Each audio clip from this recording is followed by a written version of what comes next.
I mentioned the offensive line earlier. One of the huge questions of this offseason is how are the Browns going to go about rebuilding their offensive line? All 5 of their starters from this season, their original, well, who ended the year, I guess you would say, are not under contract for next year.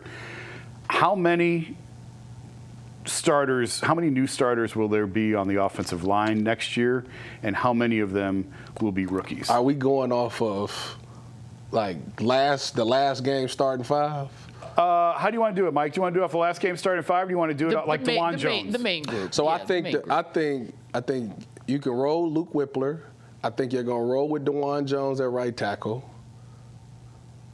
You're moving him back to right tackle? Yeah. They've already said that. Yeah, they said that already. Yeah. And do we know an update to Luke Whippler, who was carted off the field in Week 18, for what it's worth? No, we don't. I would have to imagine he'll be okay by next year, but I don't know what he means. So I think you got Luke Whippler. I think you got DeJuan.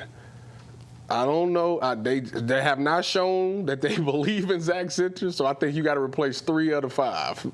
I think you got 2. And how many rookies? I think it's definitely going to be a starter. The left tackle definitely going to be a rookie. With the left guard definitely going to be a rookie. Well, they might get Tevin Jenkins back.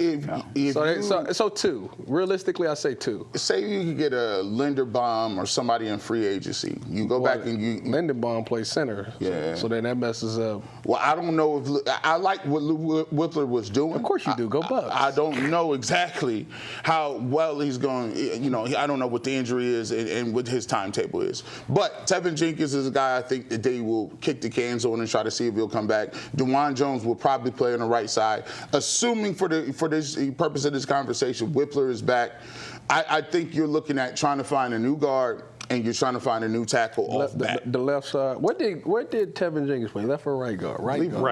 He played right. But he could play either. Yeah. I believe he could play either. Now, Zach Zinner, it was strange. He was at center. I didn't know that was in his tool belt.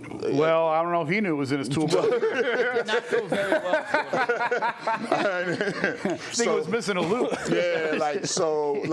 But to me, when you talk about the draft, we say receivers needs, but I think at the top of the draft, I think the dramatic fall, it happens at the top of the offensive line room very quickly. Yes, it does. So by the time you get to the late 20s, you dealing with guys that they ain't plug and play at that point. Yeah. So I think that you may be looking at a guy, unless the Cleveland Browns believe trade down, and we were told the trade down technology. I just don't think it's that many tackles in this draft for you to be able to do that. Now, the best thing that could have happened is if DeJuan was good at left tackle, you could get the kid from Miami because he's like 3 on the big board. Yeah, Moaga. Yeah, I don't know how you can count on DeJuan at all for anything. He can't stay healthy. You could count on him to start the season. I don't know that you can. I mean, they tried that this year with no backup plan, and it blew up in their face. Well, you have to address the backup. Yeah, I'm actually going to say Tevin Jenkins is back. I think he's back. I don't know if you can roll with Zinter. He's really been a disappointment. He finally got his opportunity late in the season. I do think Whippler's back. I agree with you there. I think you're going to have 2 new tackles. I'll say 1 rookie, 3 new linemen, and 1 rookie would be where I land on it. Oh, I don't know. Can you really want to trust 2 rookies on the offensive line? Like that alone is a big ask. I don't want to keep them on the same side. Yeah. Like if we're gonna draft a left tackle, Jenkins got to play left guard. And then if you rolling with DeJuan at right tackle, he ain't really got a lot of experience. Yeah. Part of the reason DeJuan had success at right tackle is because he was playing next to Wyatt Teller. I agree. And you had Joel Bitonio. Like those guards could be a massive loss going into next season just because of the veterans, and they know, and they were able to tell guys where to go. Beg Bitonio to come back for 1 more year. I don't think that's going to happen, but we'll see.